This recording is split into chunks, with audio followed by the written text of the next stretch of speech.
Hi friends, in our time together today, I'm sharing a practice exercise. Might be a bit of a challenge for us, but that means it's an important practice exercise. You can do this in a couple of different ways, and I'll explain it. I'm calling this the note jump practice exercise, and I hope that'll make sense in a minute. And I'm using my Carbony standard bore low D for the example. Now, one of the biggest challenges we face in learning a tune is when you hit a difficult section. Remember, I say when you hit a difficult section, go back and work it again and again and again until your hands are comfortable, until you know the phrasing. Work it slowly, pick up the pace. Now, one of the most troublesome spots in a tune you're going to find is when the tune has note jumps. And so I have pulled just snippets from 5 tunes, 2 hornpipes and 3 reels. And I've just pulled a little bit out of each.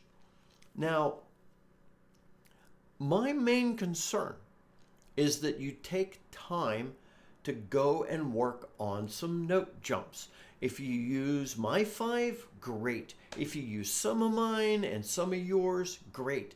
But find those tunes where you have to make jumps between notes. Like Harvest Home is the first one.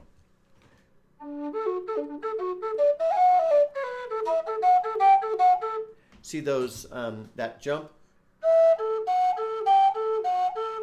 And then that opening jump.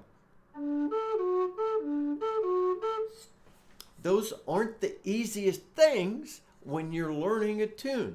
And so I'm intentionally asking us to focus on them. I'm going to provide a link in the notes to this video at the top to the page on my website from which you could download the music and tabs for this exercise. But I know that a number of you, a lot of you, don't use music and tabs, and that's fine. I'm not asking you to memorize, whole tunes.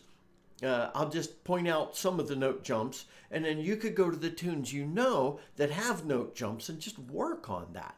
But and that's why I'm choosing just brief sections. So I'm going to walk us through each. I'm not going to ornament. I'm not going to worry about speed. I just want to show you the sequence because I know a lot of you are learning the sequence just by listening and watching. So like I said, the first one is from the Harvest Home Hornpipe. And I'm including an entire phrase, but I'll play the whole phrase and then I'll show you the 2 note jumps that I want us to focus on. Here's the whole phrase.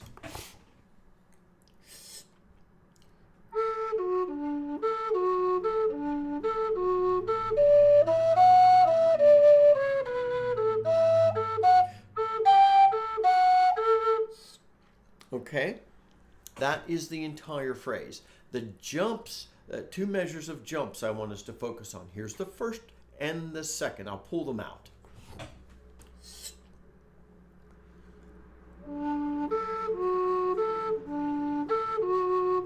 So it's very simple. From the D, A, F sharp, A, D, A, F sharp, A. The second one is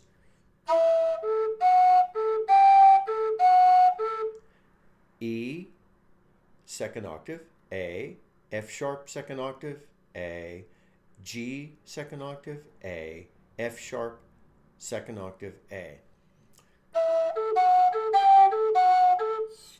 And then in a hornpipe rhythm. So that's the first one. Just work on those jumps or the whole phrase. Now the second one is from Cooley's reel. Here's the whole phrase. That's actually 2 phrases.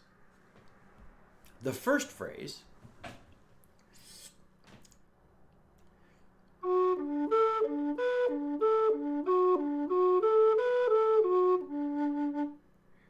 so that is F sharp, D, A, D, B, D, A, D, F sharp, D. And then you walk up.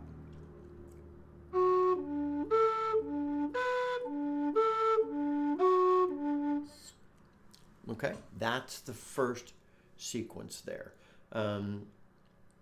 These are important for us because they become very clumsy, and it's important to work on them. Here's the second phrase from Cooley's reel.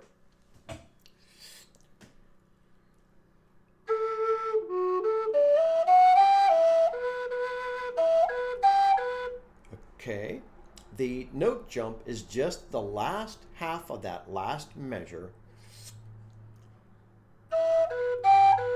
So, E, second octave, B, G, second octave, B. Okay, just working those. Even if you're just sitting there going,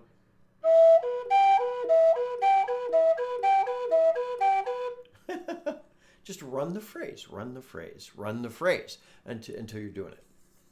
Now, the third example is taken from Drowsy Maggie. And so it's a phrase, it's a jumpy phrase, and then a connecting phrase, and a jumpy phrase. And the jumpy phrases are the same. So, but here's the phrase.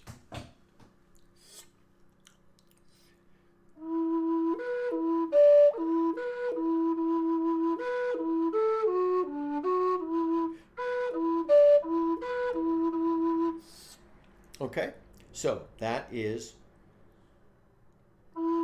E, B, E, second octave D, E, B, E, E.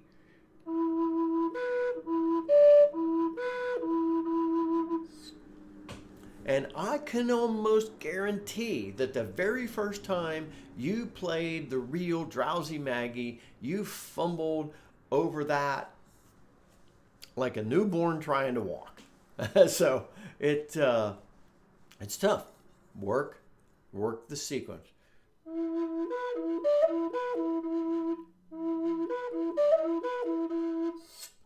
Again, if you don't want to use my phrases, find the tunes you play that have jumps in them. Now the fourth one, this one I think might be the most challenging. It comes out of the Gravel Walks reel. I need to introduce that one because it's a lot of fun. A jumpy phrase, connection, jumpy phrase, close out. There's really just one jumpy phrase, but I'm going to do the phrase, one jumpy sequence. And I'll do the phrase, the whole sequence.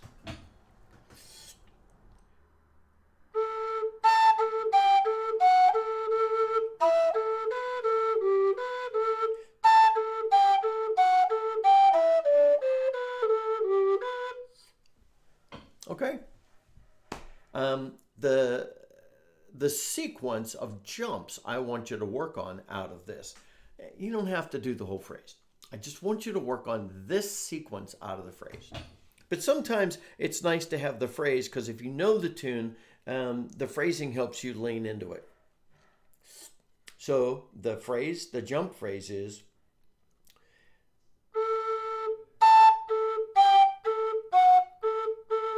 so A second octave, it's a full octave jump, A, another full octave jump down.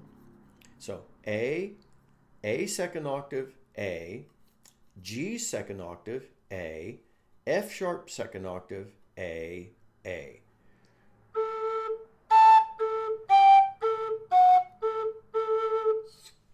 All right. That's all that example is. I could have just pulled those phrases out, but I wanted the sequence in. Because some of you want that. I like that. But please feel free to only look at the jumpy bits. The jumpy bits. And then the last one is another hornpipe to mess with your mental sequencing. This is from Madame Bonaparte. I also need to introduce this one because it's also a blast. But this entire sequence is jumpy. So let me walk us through that one.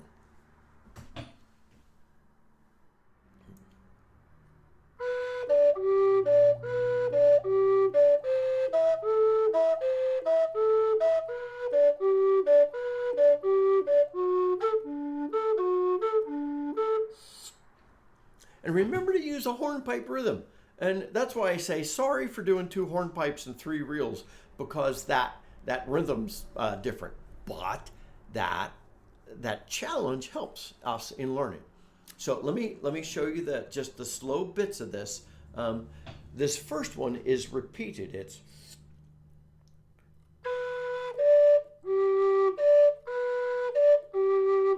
It's B, D second octave, G, D second octave, B, D second octave, G, D second octave. And then the second phrase,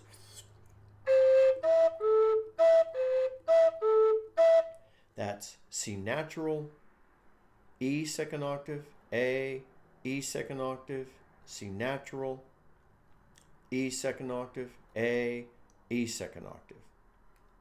The third phrase is the same as the first.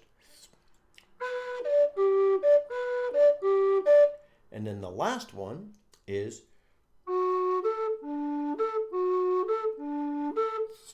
F sharp, A, D, A, F sharp, A, D, A.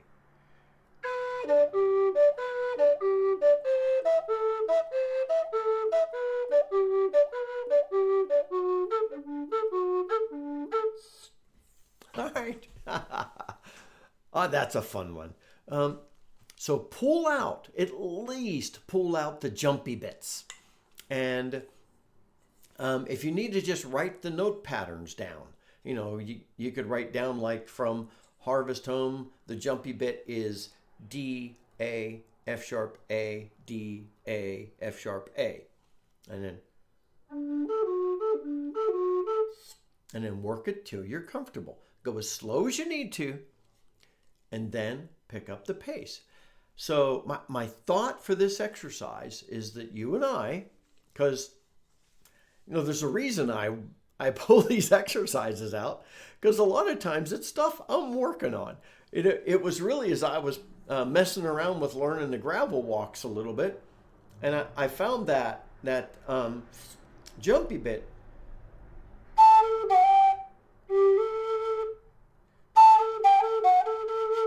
I'm like, ooh, that's a challenge. And so I thought, that's a great exercise. So work on it to get your fingers comfortable jumping the notes. And then your breath pressure needs to go with it. And then as you're picking up the pace, start adding in some ornamentation and have a good time with it. My friends, this exercise is designed to really help develop your dexterity, and it will go miles in building your skills as a whistle player. I hope this is helpful. Until next time, this is Scott Shade. Happy whistling, friends.